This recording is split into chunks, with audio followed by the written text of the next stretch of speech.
Dit is nogal een ambachtelijk apparaat, lijkt het. Nog in ieder geval wel gered, hè? Ja, Een massief denk dat. ouderwets. Ja, Wat is zeker. hij? Ik denk dat 100 jaar is een beetje. Oké. Ik weet het net precies. Maar... En hoe kom je daar dan? We hadden dat ding in 71 jaar hebben gehad, bij Opperdik, uit Drilst. En mijn heid die weer sloeg op hout. En ja, die vond het heel mooi. Dat zat ben ik er ook wat in roeren daar, hè? Ja. Houtspel. Maar je bent nou de houtman hier in Rotterdam, of net?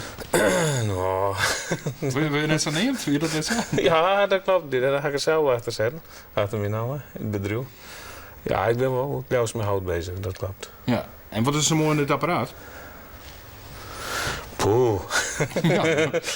Ja, dan zag het bij hem. Hè. Als er in het les aan BMW hem vast, zei ik vond het krijg vast een boek hier. Oh ja. Dat, ja, hoe het hout eruit komt, dat is mooi. Waar maak je het hout voor? Gewoon een beetje van de verkeep, particulier wat. En is er een soort vraag mee? Het trekt het altijd wel op. Maar het is net al in protozaal, ja, weet ik net. Echt een super hobby. Beetje, ja. Ja. Nou, dan moet het toch iets aardigs om wezen om dit aan te doen. Hè? Ja, maar dat is het wel. Die had ik wel voldoening, ja, daar ben je me terugkomen. Maar hoe vaak ga je problemen hebben? Ja, hè? Ja, je bent eigenlijk altijd aan het probleem oplossen. Ja, wat kinderen al je misgaan dan? Nou, als er een noest verkeerd zit, dan wil de hele been weer omverrot en dan wordt net. Oh, dan knapt een baan. En als het te zwier dan bloedt het midden in de been zitten. Ja, ja. En dan moet ik aardig onderhouden worden met vet. Hoe is het die vers? Hij had hier een smarlagers, het raam. Dus dat. Maar staan na elke been maar een keer smarren. Iedereen vindt het eigenlijk wel mooi. Jawel. Het is groot, hè? Een Ja. beetje machtig. Ja, een gigantisch apparaat. Ja. Nee, dat klopt. Er is een ton of 3 voor jou te draaien. Dat. Heb je je wel eens verwonnen?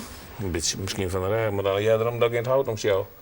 Net aan de machine zelf. Wordt de hoorn ertussen hoorn. Nee, ik geloof het net. Want ik net vanzelfs. Nee. Ik kan wel eens wezen dat dit laatste hier is dat jou dit doet. Nou, die kans zit er wel in, ja.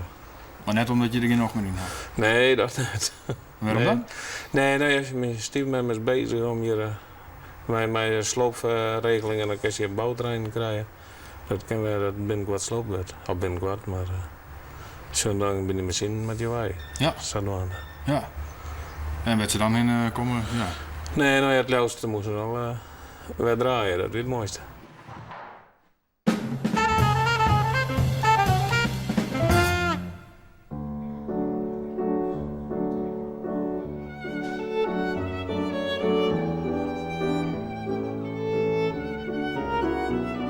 Kun je er iets bij voorstellen, hè? Dat we hem missen?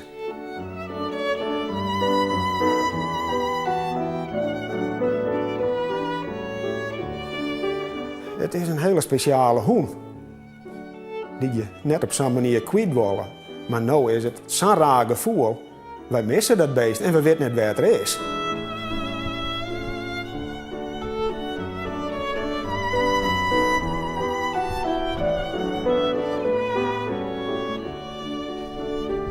Buck is een springerspaniel, een bruin-witte hoen.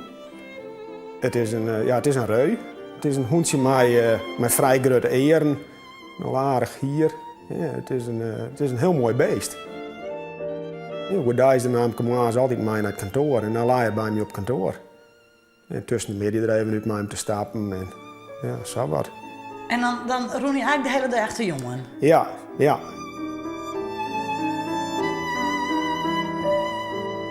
Nou, als ik met Buck erin ben, nou, dat is gewoon geweldig. Ik ga een hele grote hoen wel houden, maar Buck weer toch heel speciaal. Ja, ik mis hem heel erg. Dat hoentje dat is altijd bij. Die doet nou te stappen, die gaat nou erin en dat hoentje er net meer.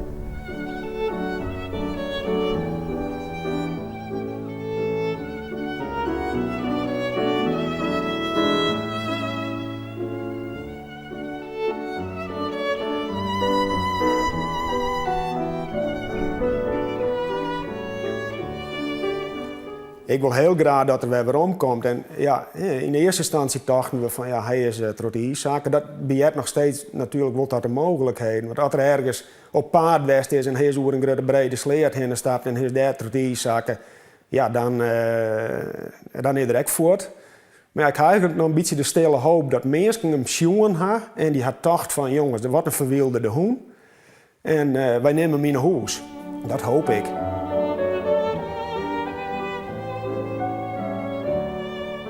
Mooi beestje.